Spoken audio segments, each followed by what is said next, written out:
Very much. Good afternoon, everyone. Welcome to the latest installment of Leadership Greater Washington's Frontline Conversations with Charlene Drew Jarvis, the class of '92. And we've got a few coming up. We got one with Beth Johnson, March 2nd. We have one with Barbara Davis Blum, one of our founders, on March 11th. And then Mahan Tavakoli's got a Leadership Today webinar with Chuck Swoboda. So that's on March 9th. So check those out and please register for those. And we'd love to see you there. Charlene, I am just thrilled to have you here.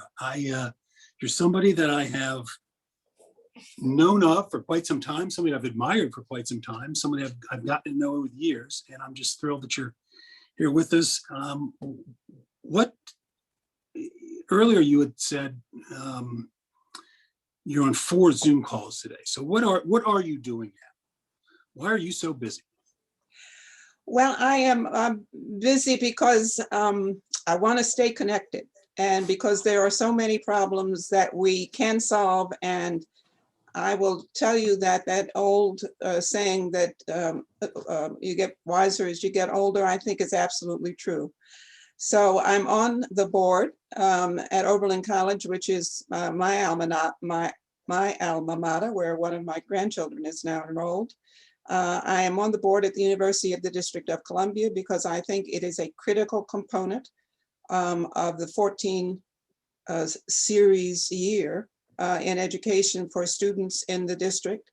I am now a member of the board of the Washington Housing Conservancy, which grows out of the Federal City Council, because there is a great need for workforce housing in the District of Columbia, and this entity is raising money in order that the Conservancy can acquire these buildings and can make sure that there's mixed income housing.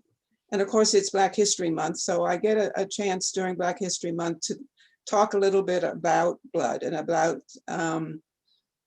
preservation and about science and why science is important.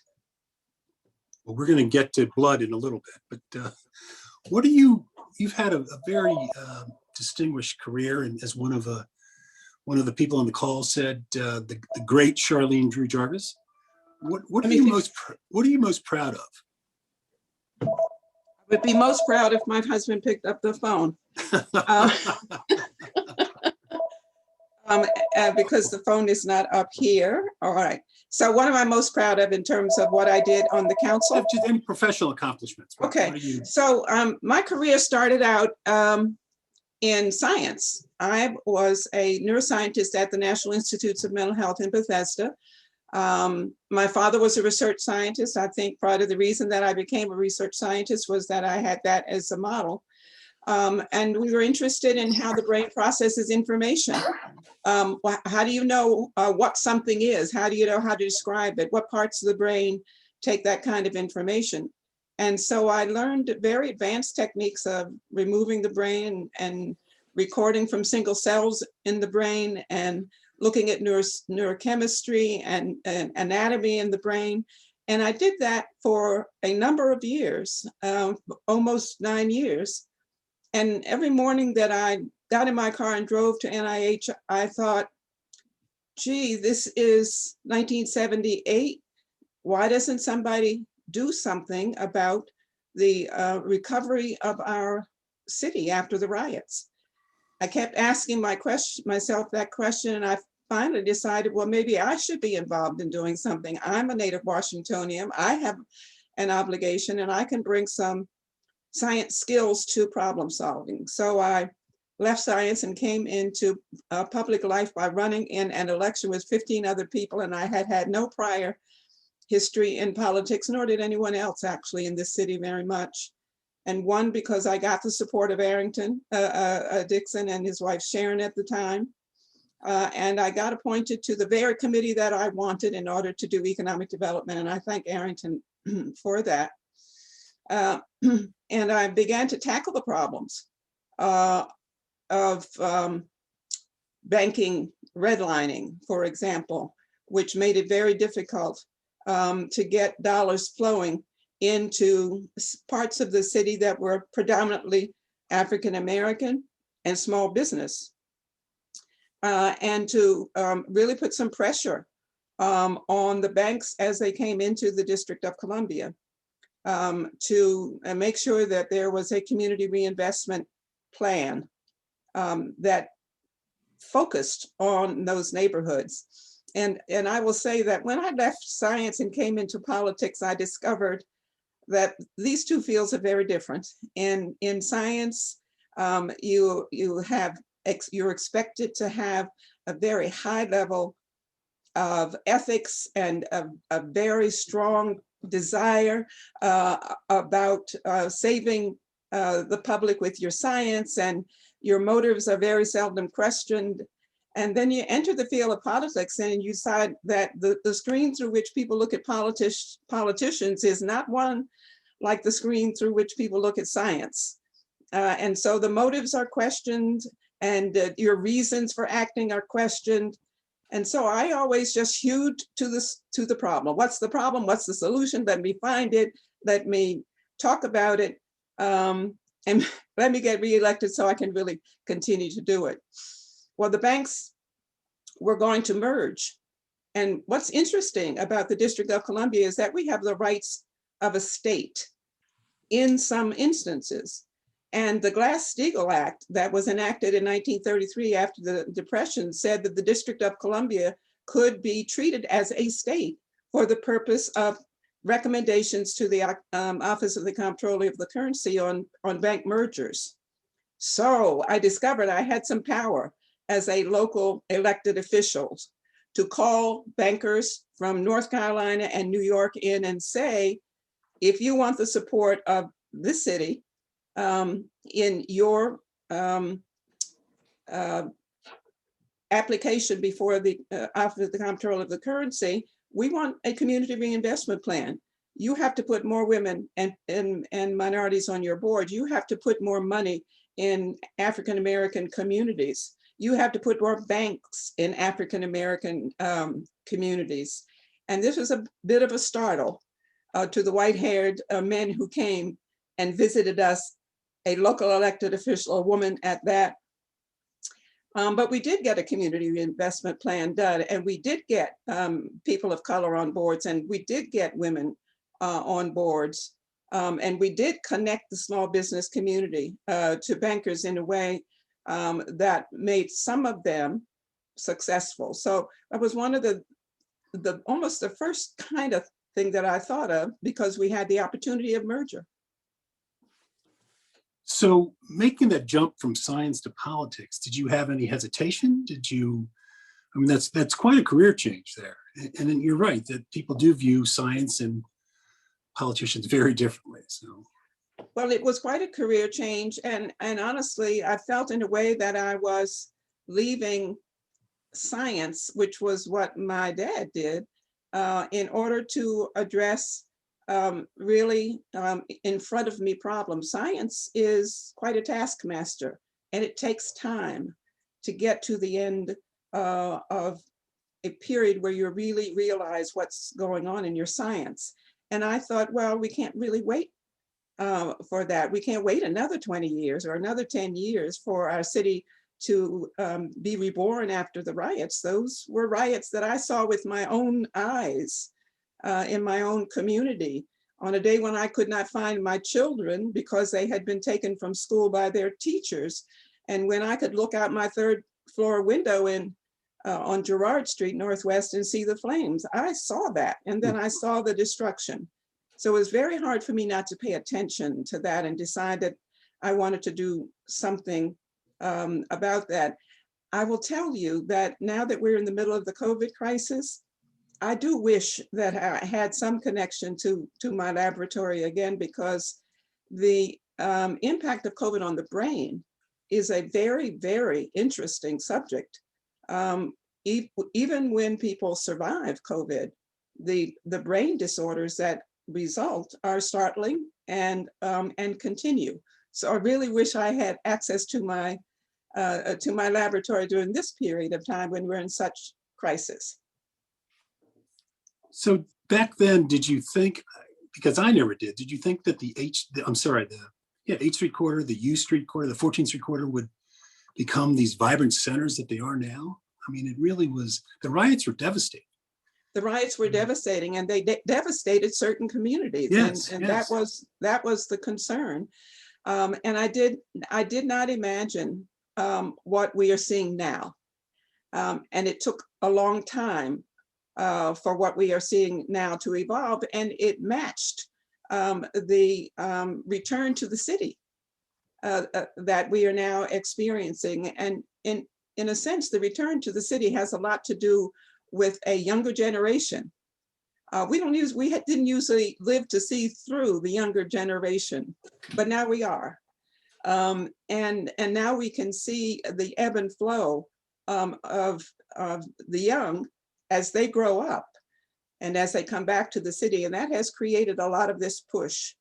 I had a terrible time during the time that I was in office of getting vacant properties back on the market because developers and people who just wished to sit on their income, possible income, were reluctant to put those properties back on the market. They were waiting for a market to recover. And so one of the things that we did in economic development was tax increment financing. We said, okay, developer, if you will take a piece of property that is vacant and you will put it to good use, and you will build some housing and you will put some retail, the city will return to you some of the benefit of that tax, that revenue that the city receives. That was tax increment financing. And there were other kinds of stimulation, if you will, for business development, the use of the industrial revenue bond, so that the interest rate that a developer got in order to develop a property was less than that which was on the market. So the industrial revenue bond program worked. The convention center worked because it has really done exactly what we expected. It has really bolstered the revenue for the city and has brought tourists in great numbers, and they will be back into the coffers of the city as soon as we get out from under the effects of COVID, which paradoxically, we have been able in the city, the mayor, the council, the elected officials have been able, and the CFO for sure, to get a surplus in the District of Columbia government budget. So we will return, tourists will return, and we will have that vibrancy. Once again, we will have changes in the city. Something in psychology is we used to teach about functional fixedness, which means that there are certain things, certain events, certain objects which you use, which have a function. That's the way you use them. Use office buildings for office. For example, we're going to be using things differently. The streets are going to be used differently. Restaurants are going to be able to use part of the street now. And so we have a whole different way of imagining the future of cities as a result of COVID and of the things that we have had to do to survive during this period. I do think that COVID has forced us to accelerate a lot of these changes. And I think that's been a good thing, where something that might take years to do, now we're doing it in a month or a week. I mean, take out drinks from restaurants, which is perfectly fine, but was illegal before, is now part of the package of serving people in a restaurant. So I'm just excited to see all that. It has accelerated the deficit among Black and brown kids in the education system. Yeah. It has demonstrated the absence of technology, the absence of connectedness. Those are problems waiting to be solved, but once they are solved, we will have a group of kids who will be early learners and who will take their place in the city as leaders in the city. My hope that the University of the District of Columbia will see most of these kids as an opportunity to continue their careers. So when we would hear national figures say there's no such thing as systemic discrimination or systemic racism, I mean, to me, the clear answer was, well, just look at the effects of COVID. Look who it's hit. Look at the effects that it's having on communities of color. And that answers the question right there. Yeah, we're in a different time with respect to the discussion of race. You know, I will say to you that when President Obama became president, and when the Census Bureau forecasted that in some number of years, the white population would not be a majority in this country, that was the impetus for the creation of national leadership, which has simply accelerated the ugly part of racism. But there is a good part of what's happening now, and that is people within the community of all stripes, people who are white, people who are African American, of wealth, people who are of other other identities, have seen what we have seen as people of color over the years. They've seen it right in front of them. They have seen George Floyd, and they have seen police brutality, and they have understood the color of law. There's a great book, which I hope people will read, the Richard Rothstein book, The Color of Laws, which talks about the manner in which our country was segregated legally, legislatively, so that we were separate and apart from one another. The internet has meant that we are not any longer separate and apart from one another.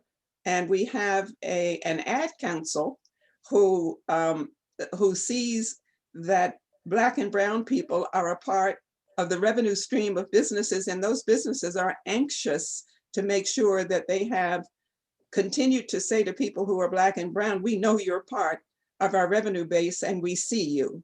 So there's a lot more of we see you, we're listening to you, and we want to figure out how to hear you, not just to listen, but to hear you. And I will say that Leadership Washington had that message a long time ago. In 1992, when I was in the Leadership Washington class, race was on the table then. We had discussions about race, and I could see during those discussions how very uncomfortable many of my class members were talking about race. And many people still are very uncomfortable talking about race, but we have learned, I was just on a Zoom with students at Oberlin College, talking to them about how to talk to one another. It is not good to call people out, call them in. So if you hear something that you think is implicit bias, don't say to the other student, oh, that you're just a racist. That is going to close all conversations. And it did. But rather say, do you know how I hear what you just said? And the other student goes, no. Well, you know, when you say that, I'm very articulate. To us, that means that there is a general acceptance that people of color are not. And you are communicating to me that you believe, I'm a student here at Oberlin College, and you believe that I am not able. That's how I hear what you're saying to me. And so I am helping kids learn how to talk to one another at the University of the District of Columbia, in my own family, in the families of other folks. We're learning to talk to people. So are you more hopeful now? I mean, you said we're in a different place in terms of race, and race is still on the table at LGW, and people still are uncomfortable talking about it. We're running an anti-racist leadership series. We're doing things at the signature program class to help overcome that. But how does this compare to the 60s and 70s? And you know, do you see this as a fad that people forget about in 3 years, or is this something that's fundamentally going to change who we are as a country? I am hopeful. There is much deeper division than I imagined there would be. But I do remember talking to a college class, and I said to the college class about 5 or 6 years ago, I said, you all are very liberal young people here, and you're very principled young people here. You have no idea what is going to happen in the future, now that the Census Bureau has said that there is not going to be a majority white in this country. You have no idea. But believe me, I had no idea the extent to which a leader would take advantage of the lack of education and the fear of whites in this country, and would gin up the kinds of responses that have occurred as a result of it. I had no idea. But I also listened to Martin Luther King, because he said the tragedy is that we don't have people of goodwill speaking up. And that is what has changed. We do have people of goodwill speaking up, and we do have a society in which young people are intermarrying. And once you have intermarriage, there is a very different screen through which people look at the issue of race, because then you're talking about children and grandchildren of color. And those children and grandchildren of color deserved to be raised in environments like the ones that those biracial parents were raised in. And so there is a different coloring, if you will, of that. So I am hopeful, but this is going to take some time again, because the depth of the arousal of people who were uneducated, deliberately uneducated, and made to fear is deep. Do you ever get discouraged? Are there times when you just say, we're going backwards, we're not going forwards, this is not good, other than the last 4 years? Well, sure, I of course you get discouraged. But I take from my mother. My mother always said, put one foot in front of the other. And so for me, that means we just keep on going, put one foot in front of the other. And I do what I think I can do. I hope I inspire other people to do what they can do. I hope I inspire young people to do what they can do. In order to bring this country to a time when clearly everyone is appreciated.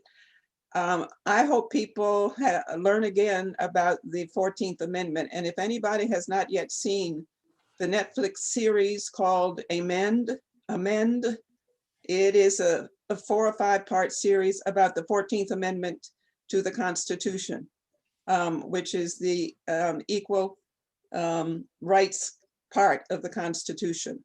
That part of the Constitution needs to be reread and reread and reread, because we look back and we see that much that was done over the last few years are really the antithesis of what was in that 14th Amendment to the Constitution.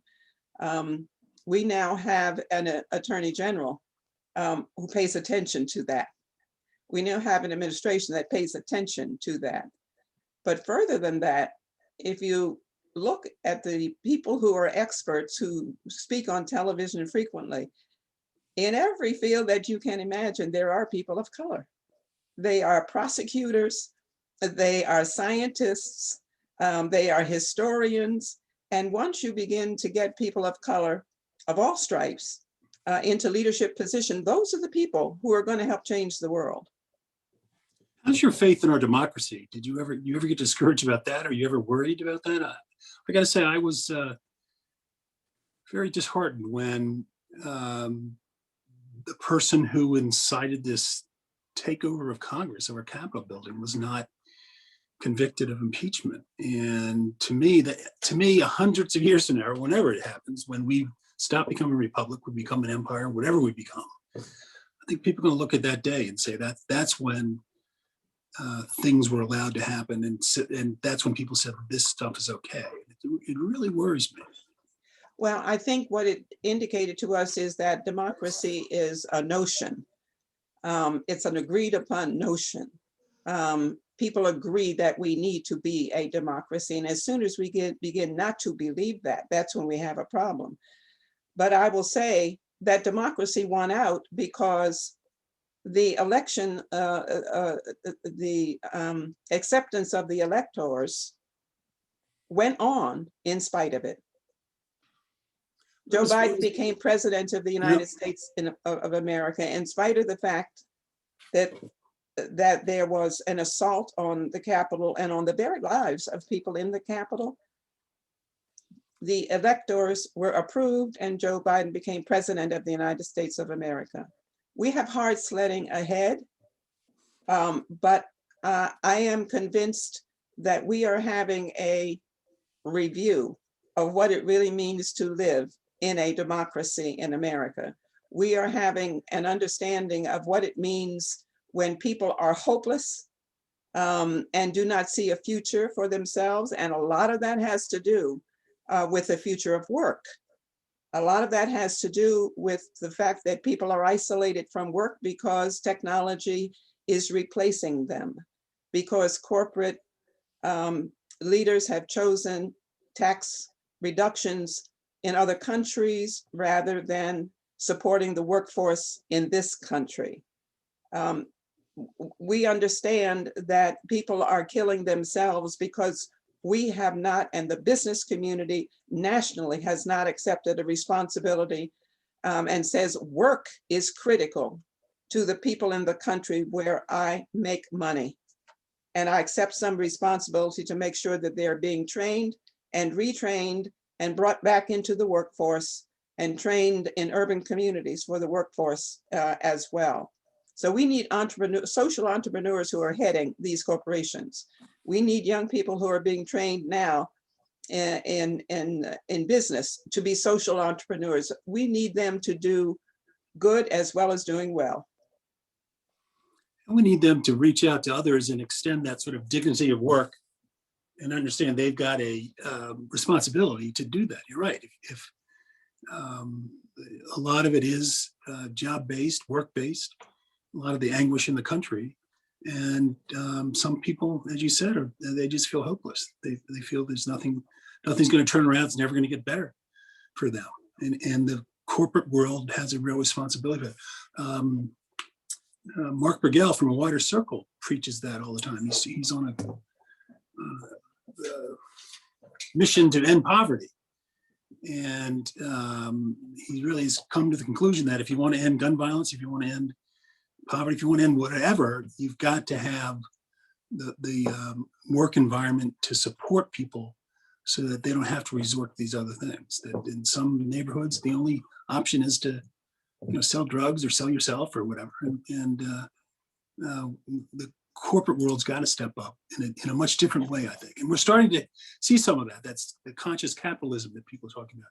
It's a good approach to that. There is dignity in work. Yeah. There is dignity in work. And there's a racial divide here with respect to that. The hopeless who are the white Midwesterners are committing suicide, they are drinking, they are taking drugs, they are eliminating themselves from the whole hopelessness of it. In our urban communities, some entity has been providing for these young men guns. Those guns didn't come into the community de novo, just like crack did not come into the community de novo. And these young people are simply killing themselves. And that is the tragedy. The NRA and Russia had an unholy alliance to try to figure that out is something way above any opportunity that I have, but it exists in the intelligence of this country. And that is something that needs to be on the front burner of this administration. Well, it's very heartening to see the steps that they've taken already, the new administration has. Yes. hopefully that will continue.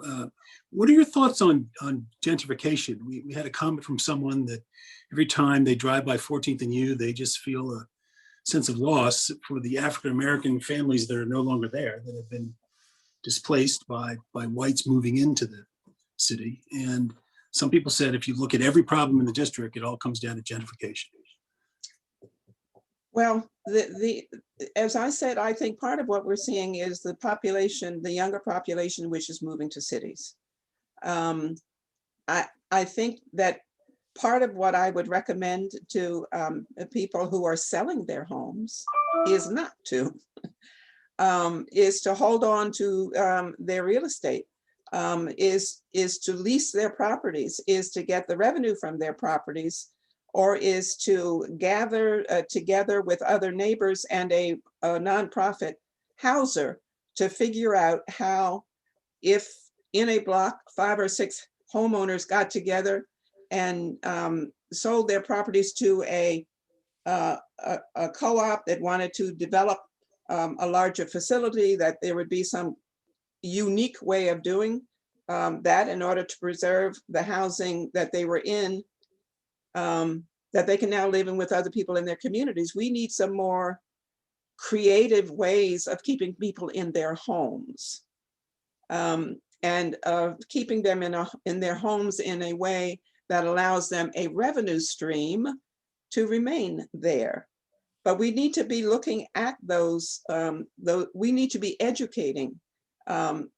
We need to somehow get in front of the sale of a house and say, wait a minute, you might be able to do something other than selling out.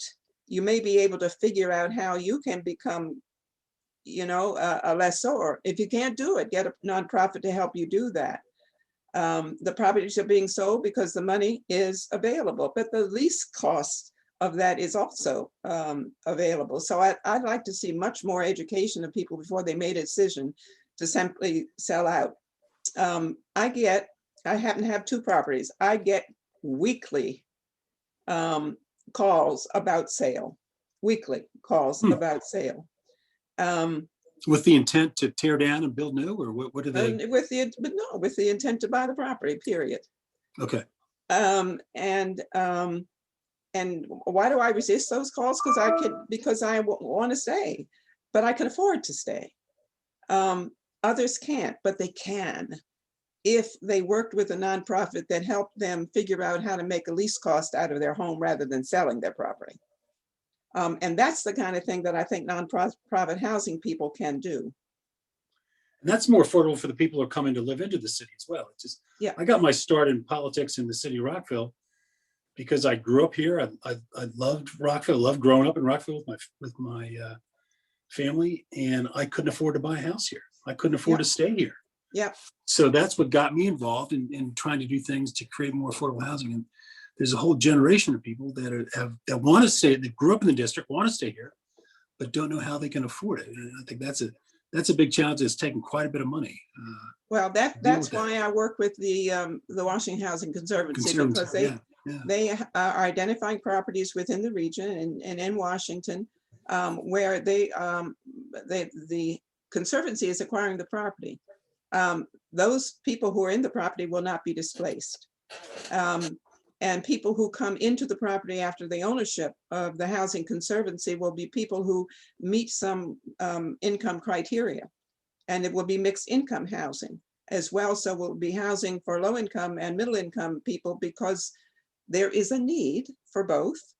And because there is an effort on the part of the Conservancy to develop a social impact set of guides for people who are in housing where there are mixed income folks. If you remember, there was a great brouhaha about mixed income housing in Ward 3. And the problem with that effort, it was a great effort to make sure that people are able to live in many parts of the city, but you also have to make sure that tenants in a property have a way of talking with one another so that the tenants become concerned with their neighbors, familiar with their neighbors, and are not those people Rather, they are our neighbors. And so there's a lot also that can be done with nonprofits in that way. So there is a lot that can be done, I think, to help to prevent displacement and to encourage the use of real estate. If the homeowner is educated about the use of a piece of real estate that they paid $18,000 for, which is now worth $1 million, there's money in that real estate. Why simply sell out? Why not figure out how to use those monies either to rent the property or to take those monies and invest in a way that gives some income over the years? And I think there's a great education opportunity which is not taking place right now. If I could, I'd like to shift the topic to education. You're on the board of Oberlin College. You're on the board of University of District of Columbia. You were the president of a university. You went from science to politics, and then you're doing a lot with education, higher education at the end. What are your thoughts on that, and how did you get involved with all of that? As a member of the council, one of the things that I tried very hard to do was to make sure that people of color and women in business had access to some of the opportunity that we had in government, linking businesses with larger businesses, making sure that smaller businesses had access to banking. And what I discovered was that many of our small businesses, many of our minority businesses, many of the women-owned businesses knew their craft, but they didn't know business practices. They didn't know human resource management or financial management or taxes or marketing. And so it would make it very difficult for them to succeed, even though they knew how to do hair or to frame pictures or to produce artwork. But if you don't know all of those other skill sets, then you have a business which may not succeed. And so Southeastern University presidency became available. I never heard of it really.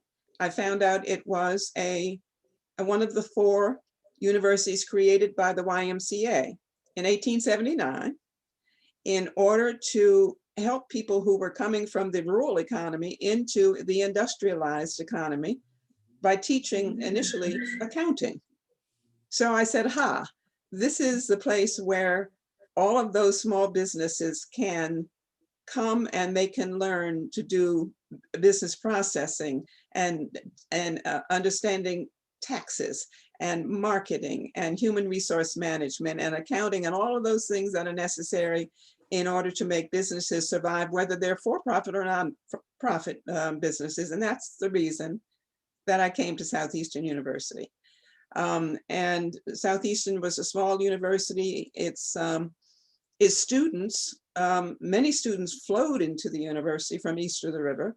And one of the ways in which we could support those students' financial needs was that we had a pretty good population of Chinese students who were full-paced students. And then the visa problem occurred and Chinese students could no longer get into the city, into the country. And my board and I found that we were challenged in order to continue without financial problems, and that made a problem with us with our creditors. So we looked for a way to orchestrate a merger of the university with the graduate school that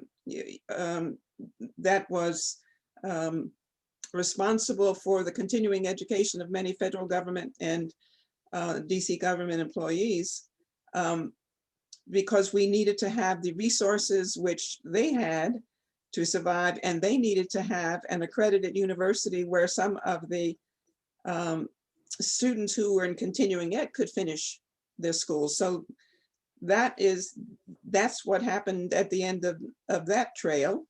And then I came out of government and I continued to do all the things that I was doing in government with great enthusiasm. So I'm picking up sort of a thread here. of economic empowerment, not economic development, but economic empowerment. It got Yes. you involved in politics to say we need to clean up from the riots and make progress, but it wasn't progress for outsiders. It was just progress for the people who live here. And you, when you went to Southeastern University, it was also as a way to help people get the skills they needed to make their business. Is that how, do you view yourself that way? I mean, how would you consider, what would you consider yourself to be? I would consider myself to be a problem solver. I So like that. if businesses don't have the acumen to succeed, and there is a way that we can avail them of those techniques, the university was an answer to that. If banks were not willing to loan to people of color and women-owned businesses, you got to remember that it was not long ago that women didn't have a right to have contracts in their names. And so at the same time that we were looking at the issues of women-owned business, minority-owned businesses, we looked at the issues of women-owned businesses too. So the issue is they need credit. Let's figure out how we can get them credit. Let's figure out how we can get these banks to live up to a mission which they should have, which is to make sure that there is support for people who want to go in business irrespective of their identity status. It is incredible, isn't it? I mean, it's within our lifetimes that women couldn't get credit, they couldn't get loans, they couldn't open businesses. I just, it's amazing to me, actually. And now women-owned how businesses are backward we were. fastest growing business. They're Yes. fastest growing businesses. Women-owned businesses Yes. are. It's You know, exciting. we have we can multitask very well. We have learned. Well, let's multitask here a little bit. Let me switch to blood. And you talked about Black History Month, and you talk about blood a lot and science a lot. Give us some more information on that. Well, of course, my dad's name was Charlie Drew. He was a DC public high school student from Dunbar High School, who was very fortunate to have a coach whose name was E.B. Henderson. I'm going to do a program later on at for UDC because E.B. Henderson is going to have the name of the athletic building at UDC. He believed that his students could be not only wonderful athletes, but that they could be wonderful academic students as well. So when my father left Dunbar High School in 1922, he left with three others who matriculated to Amherst College.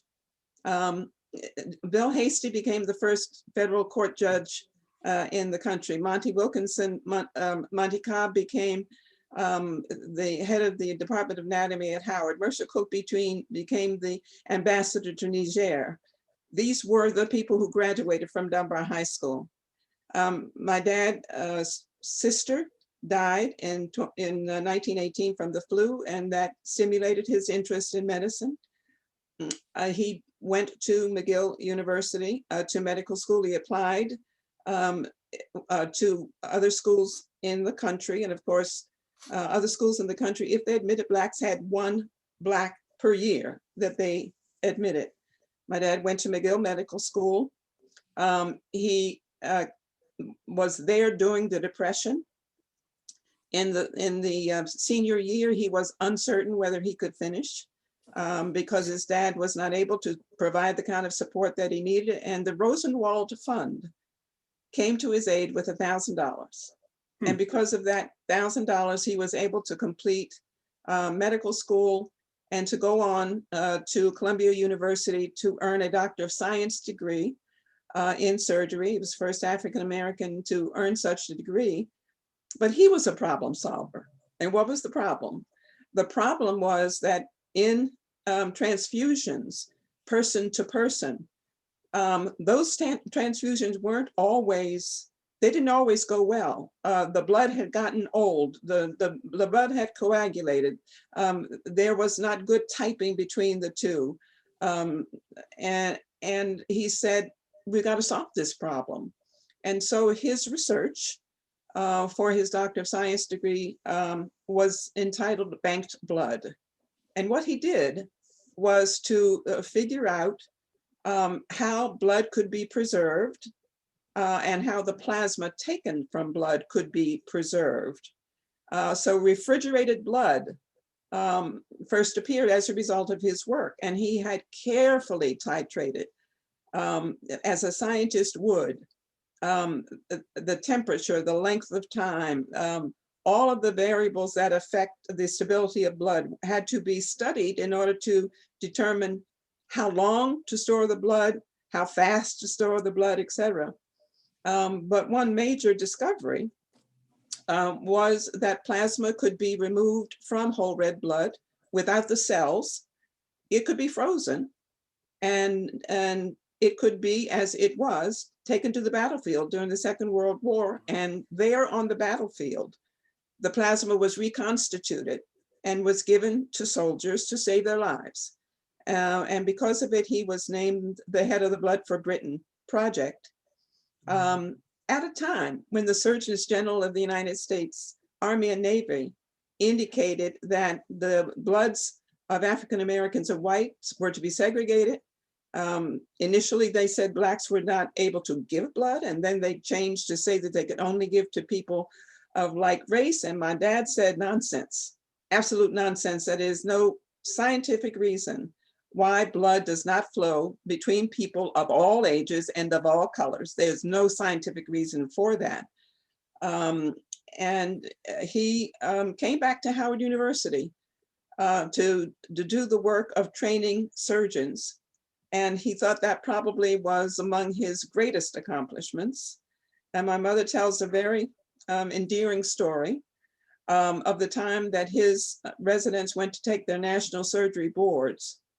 And the president of Howard University called him and said, Charlie, you'd be glad to know that one of your students has placed second on those national surgery boards, but you'd be even more delighted to know that one of your students placed first. That was what my father felt as a major accomplishment of his. What a great story. And he was indefatigable. And because he was indefatigable and because he was asked to do many things, he said yes to many things on many occasions. And on the occasion when he was driving to Tuskegee, Alabama with his residents in order to go to and to speak at a conference, and because, and this is really an important point, because there were no hotels or motels along that highway which would accept people of color, they were driving all night. My father was driving all night and he fell asleep in the wheel and he died as a result of severe injuries. He did not die because he didn't get plasma. He did not die because he didn't get blood. He did not die because he was turned away from the hospital. He died because his injuries were so significant and so grievous that he was not able to live. But I have never concentrated on the circumstances of my father's death. My father was about saving lives, and what he did saved lives, and what he did inspired other people to do the same. So that's the legacy that I always talk about.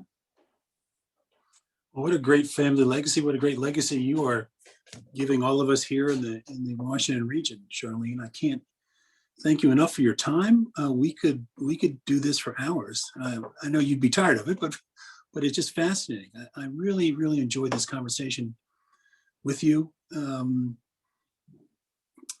Just remarkable. I can't thank you enough for this. And well, this really was delighted. I'm delighted to do it. And you know, the joys of my life, my son Ernie, who many of you know, and my grandchildren, and my daughter-in-law, and my new husband. Life is very good. I can do good and do well at the same time. That's great. So you are the first person we've had to sort of celebrate Alicia Greater Washington's 35th anniversary in one of these Frontline conversations. So thank you for that. We've also had a touch of Black History Month in this conversation. Thank you very much for that. Other than you can do good and do well at the same time, any other final word you might want to leave with us? Well, I want to say that I'm grateful for Leadership Washington.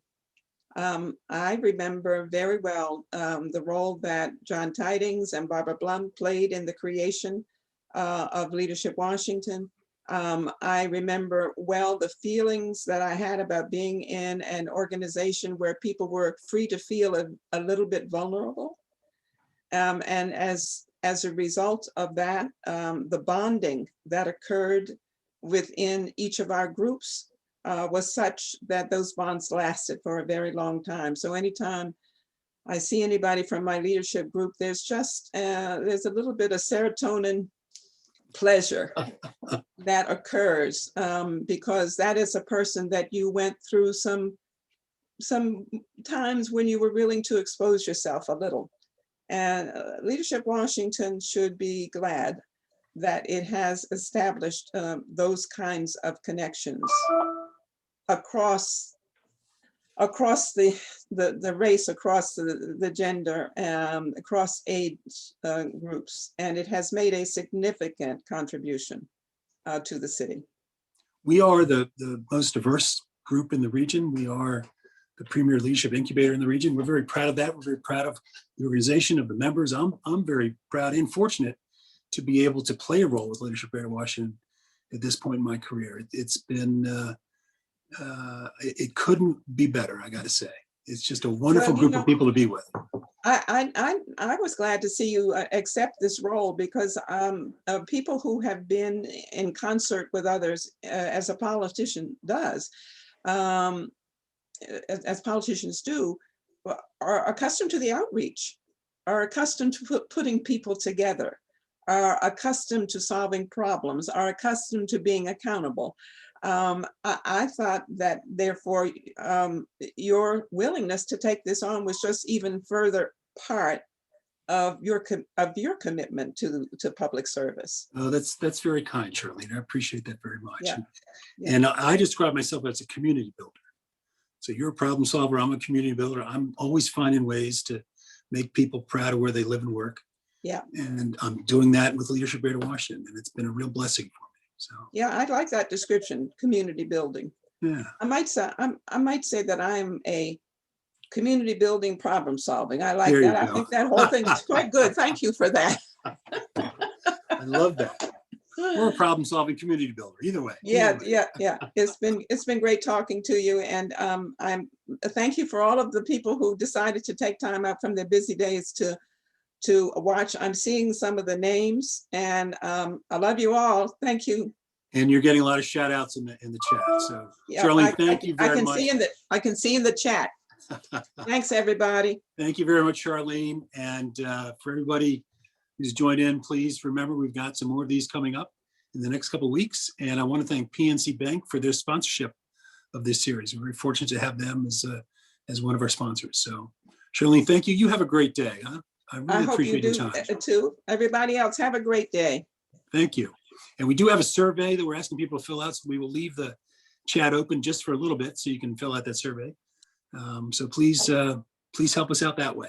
Thank you. Charlene, thank you very much.